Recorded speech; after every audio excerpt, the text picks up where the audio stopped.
Welcome back to the channel. For those of you that are new here, my name is Rex, not a doctor yet by any means, but I am a first-year medical student at Duke University, and today I want to be going over my entire application cycle, all of my acceptances, rejections, wait lists, and when it all went down.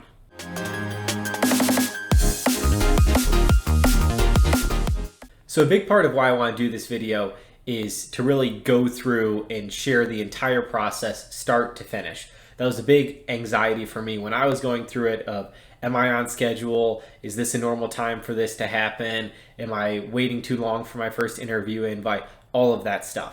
That being said, there is no normal schedule to follow. Some people, they're going to get their first acceptance super early and just get to coast. Some people, they're going to get their first acceptance in April. Guess what? Whenever you get an acceptance, you're still going to medical school. Nobody's going to ask you about it once you're at medical school. You're never going to have to think about it again. So you really have to just try and have faith, trust the process, understand that if you're meant to be a doctor, you're going to be a doctor. It might be this cycle, it might be next cycle, but be sure of your future and just be determined that no matter what happens in your cycle, that you're going to eventually reach your goals.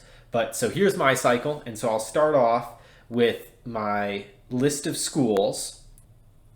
So starting things off in alphabetical order, all of the schools I applied to were Carle, Illinois, Creighton University, Duke University, ECU, Dartmouth, Georgetown, Harvard, Johns Hopkins, Loyola, Northwestern, NYU, Penn State, Rush, UNC Chapel Hill, and Wake Forest. And if you want to hear more about how I came to this decision of applying to 15 schools and how I came up with this list of 15 schools, I'm sure I'll make a video on that eventually. If you want me to do it earlier, let me know in the comments down below, and I'll definitely put that on the schedule to make a video about sooner rather than later. But for now we'll go into the whole schedule of when things happen. So starting things off, I submitted my primary application on June 9th. And so this was early enough that my application got processed by July 1st or whatever the first day that the AMCAS can send it off to actual schools. So that was early enough. If you want to hear a video again on when to submit primaries and all that stuff, I'm sure I'll come out with that eventually. Additionally, I took my MCAT on June 15th. I've got a ton to say about the MCAT, but for right now, took the MCAT on June 15th. So that worked out that the secondaries started rolling in July 1st, and I received all of my secondaries at normal times. Nothing too exciting there. The only sort of noteworthy one is I have an asterisk on my Duke secondary because I got it on July 9th, but then I only found it in my junk mail on July 16th. So I was sort of a week behind getting started on that one, but that's okay because it was super long and I didn't want to do it first anyway, and I eventually got to it, but that's not a fun one. And so thrown in there, I also received my MCAT score, and so I'm planning to do a video real soon revealing my MCAT score in case anyone's curious, but also because I happen to have filmed my live reaction, so stay tuned if you want to see my live reaction and reveal of my MCAT score. So received secondaries, nothing too eventful, and so I started submitting secondaries. The first secondary I submitted was ECU, and the main reason that was so early is because it was really short. I think it was just one. And so I generally took the approach of submitting secondaries that were easy to write first. I definitely should have pre-written more secondaries than I did, but I was really exhausted from studying for the MCAT, needed a short little break. It's fine to take a break. Some people will say you have to, without a doubt, get it in within 2 weeks. Get your secondaries in within 2 weeks. Some people say it doesn't matter. I'm not an expert by any means. I think the earlier the better, but it's not the end all be all if you don't get it in super early, so don't overly stress about that. So submitted ECU first, started submitting them Wake Forest, Creighton, Harvard, and received Penn State a little bit later. Started submitting some, and then an interesting one, I got denied my secondary from Carle, and so this is a slight spoiler alert. I got an email saying that I would not receive a secondary from Carle because my MCAT was below their minimum threshold of a 498, and so spoiler alert, my MCAT was larger than a 498, and so I actually sent them an email saying, hey, what's up? That's factually untrue for you to reject me for that reason, and I was really excited about going to Carle, so that was a downer to get a denial that early, but you'll see they turned around, actually I think at 2 a.m. The night after August 8th, so 2 a.m. on August 9th, 2 a.m., is when they actually sent me a secondary. So they're quick turnaround to rectify their mistake. And so then the first real big life event, which came way earlier than expected. So if you are coming up here on August 27th and haven't gotten an interview invite, totally normal. I would not expect to ever get an interview invite this early by any means. So I was really lucky. And so that really started me off on a good high note, that I was like really excited. Things are gonna be great. We're in high spirits, submitting secondaries. We're going good. UNC and Duke are like my top two choices. Life's great. Getting interview invites. So submitting secondaries in September. So these ones I'm definitely dragging on. I'm less motivated to submit these for sure. Excuse me. The Carl secondary in particular, I'll probably do a whole video on applying to Carl. It's a very interesting application process. The non-traditional secondary that they have is you fill out 3 artifacts. I'm not sure if they're doing it again this year, but I'm sure I'll share my 3 artifacts and you can laugh at them because you have to be somewhat artistic and they're sort of a poster presentation, which is not my particular skill set, but I tried my best. And so then my first somewhat final news was for NYU on September 16th. I got an initial denial, but they said I was under continuous review. And so this is NYU. It's, in my opinion, the hardest school to get into in the country because not only is it an amazing school that wants really, really high stats, but also everybody's applying to NYU because free dollar. Nobody wants to pay tuition. NYU, no tuition, place to be. Also, people love New York City, all that stuff. I personally don't love New York City, so I wasn't super excited to go there anyway, but they did have a automatic acceptance into their orthopedic surgery residency program. They have the accelerated program, do med school in 3 years, automatically get into ortho, which is like my dream thing. So that was a big reason I was applying to there. I can talk more about that process in a later video because I think they're awesome programs. I wish more schools did them. And so the first interview I attended was Duke, and then I attended UNC's interview. That was on September 30th for Duke, October 14th for UNC. I'll do videos on that whole experience because it was really cool. And unfortunately this year, I think everybody is interviewing online, so it might not be that relevant to do. But in the future, I'll do them, and maybe people 2 years from now will be watching it and they might gain some insights. So coming off October, Halloween happens, semester's underway. This is my senior year of college. And so I get my first rejection. And so that definitely doesn't feel good. That was my first real result I heard. I already sort of had a rejection from NYU, but now I'm getting a rejection from ECU. And so ECU, that was really tough because ECU was sort of my safety fallback school. I sort of had an interesting application of where I thought it could be really good, but I also thought it could be not that good. So part of me knew that there's a chance I would get into an amazing school like Duke or Johns Hopkins, but part of me knew that there was a chance I would get in nowhere because was not a super traditional cookie cutter application by any means, and I don't think many people's applications are. So it's an unfortunate process, the entire med school application, where nothing is ever guaranteed. You have to be thankful for anything you get along the way, but you also have to trust in your own abilities, trust in your application, and try to maintain hope through the whole thing, which was a huge struggle of mine. So I get my ECU rejection, but I only have to suffer for a week until I get the huge news of getting my third interview invite. And so the classic rule, interviews of 3 and a doctor you'll be, whatever the phrase. So usually the rule of thumb, if you get 3 interview invites, you should be able to get 1 acceptance out of that. So I should have some hope from then it's still hard to, because now we're getting into November and it's getting some time since my UNC interview. So now Duke, they say everybody's going to hear in February at the same time. UNC, they do more of a rolling admissions process, so I could start hearing sooner. And so I get my official rejection from NYU, so I'm 2 R's in. I get 2 rejections now, so ECU and NYU going into December. And then in December, I actually get my showcase invite, which Carl's the whole thing, but for now, we'll just say that a showcase invite at Carl is the equivalent of an interview invite. That's what I would say a very comparable comparison within their admissions process. So it's sort of like my 4th interview invite, so we're feeling really good.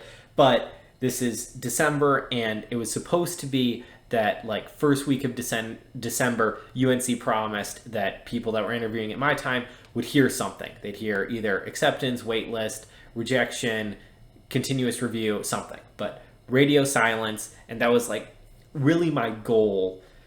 Not as much a goal, really my hope was that I would get my one acceptance. I didn't care where, as long as I could go to bed knowing that I would be a doctor someday, knowing that I wouldn't have to take a gap year, just having that peace of mind that I would be able to sleep at night. My goal was to have that going into Christmas. That was all I wanted for Christmas that year. That was my Christmas present, my end of year present.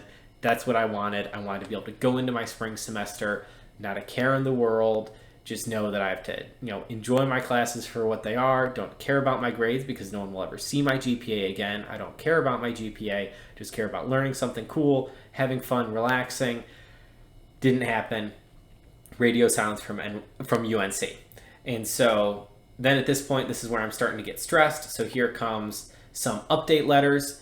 I'll do a separate video at some point. If people want it, let me know down below on my opinion on update letters, how to write an update letter, when you should write them, why you should write them. So I wrote them right at the winter break. And so now coming back from winter break, I get a nice rejection to start things off. And so this is now my third rejection. I get a rejection from Georgetown. And so Georgetown was, that's a tough school. So many applicants. That's sort of expected, but it still hurts. And so then January 7th, that same week, I get an interview invite from Dartmouth. And so we're trying to be happy.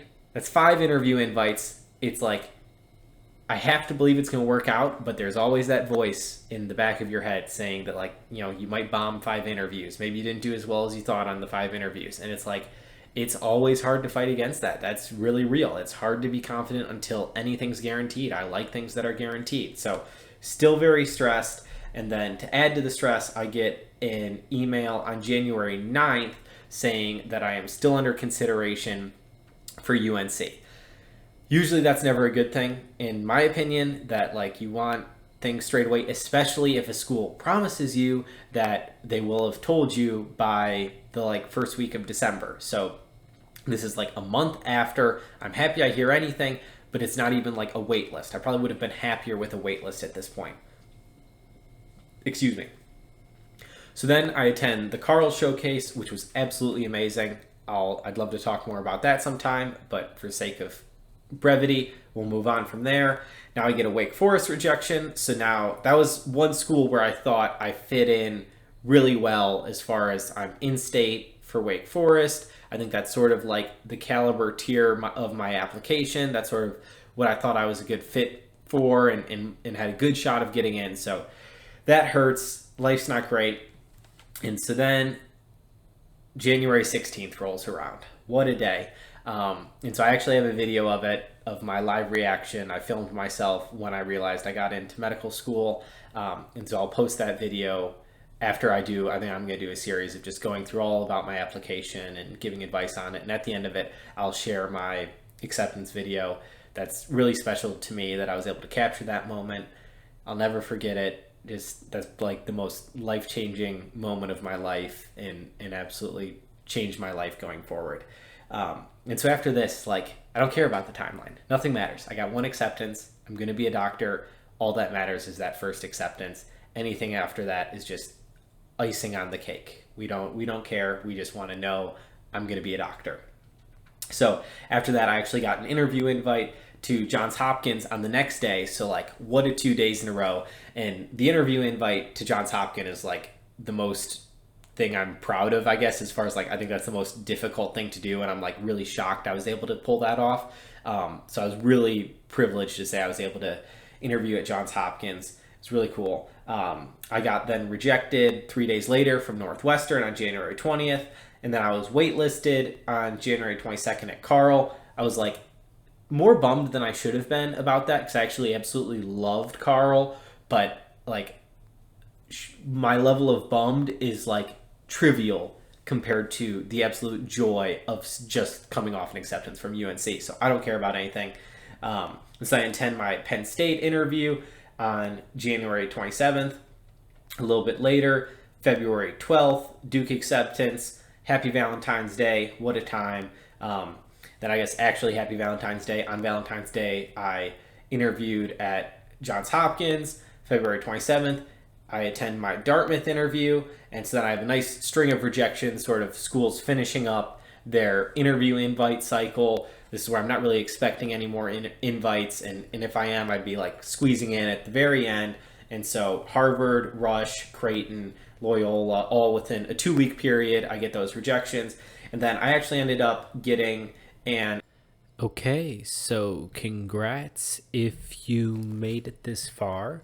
This is Editor Rex. So technical difficulties happen, and don't be afraid of your mistakes. So I messed up, and somehow my mic cut out for this part. But yeah, so I got an acceptance to Penn State here, and then I got rejected from Johns Hopkins, and I actually got an acceptance from Dartmouth. I was really excited about my Penn State and Dartmouth acceptance. I loved both of those schools. Absolutely amazing. And so I think the audio is back now, so you'll hear me talk a little bit more about Carle, Illinois, and how I absolutely loved it.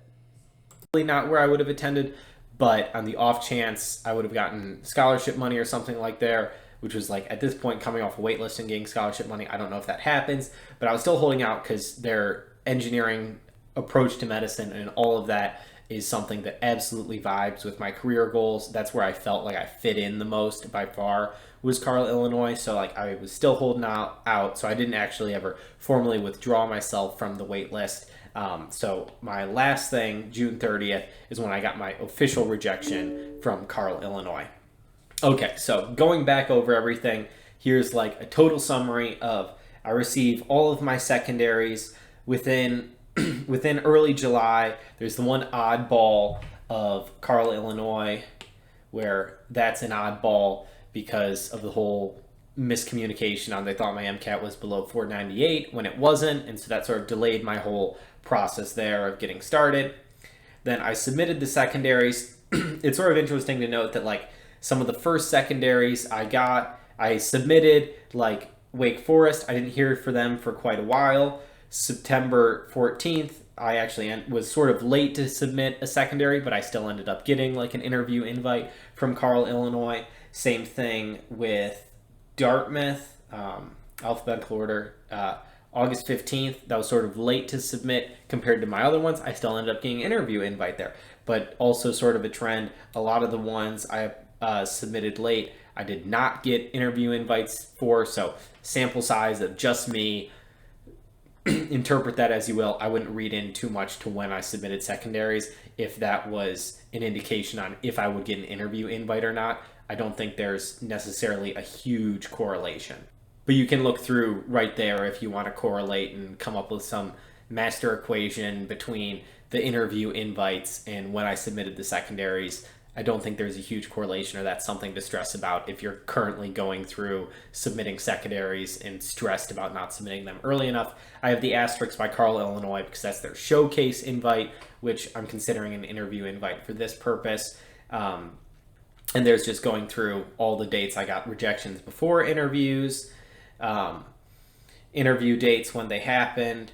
I did get a still under consideration email from Rush. I don't think I include that in the timeline. And same thing with UNCA, I did include that. And so here's all of my final results and when I heard from them. So my first acceptance, that's the one that matters, January 16th, which at the time felt like super late. You know, I'm like every other pre-med, I'm checking Student Doctor Network every now and then and seeing all these people with acceptances in December, and I'm like, what's wrong with my application? I'm not going to get in anywhere. But now in hindsight, I had that one early acceptance, and I also sort of had an early acceptance at Duke University, but it would have been like totally normal, and it would have been an awesome cycle if I just had my Dartmouth acceptance and Penn State acceptance. Like, those are two awesome schools that I would have been so excited to attend, and I actually loved both of those schools. And I would have had my first acceptance on March 16th and on March 27th, which, if I had to live through it, would have been incredibly hard. And if, you know, that time rolls around and you're waiting and it's still January goes by, February goes by, March is like midway through, try to have hope. You got to have hope. You got to be the first one to believe in your dreams before they actually happen. Never stop believing in yourself. Things will happen. that's sort of my biggest thing in sharing this video, is both just to be out there and let people know that, yeah, look at that list. I had applied to 15 schools. I got rejected 11 times. I got rejected a lot more than I had acceptances. Same thing when I was applying to undergrad. I think I applied to 11 schools in undergrad and got rejected at 8 out of 11. And frankly, I thought my undergrad application was a lot better than my medical school application. And I'm immensely thankful that I had more than 3 acceptances, more than 2 acceptances. I'm so thankful I just had 1 acceptance. And so I'm just sharing this, that if any of you learn from this, the biggest thing is there is no normal timeline. This is my timeline. Look at it, learn from it. If it helps you sleep at night, if it's making you stressed out, like, totally ignore it. This timeline's not going to be your timeline.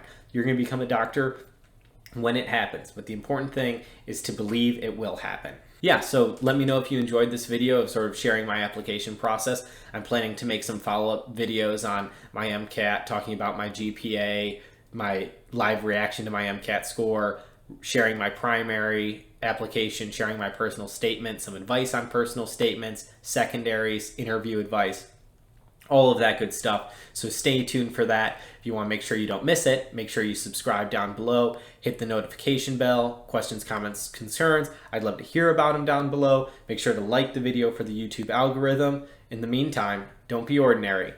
Go be great.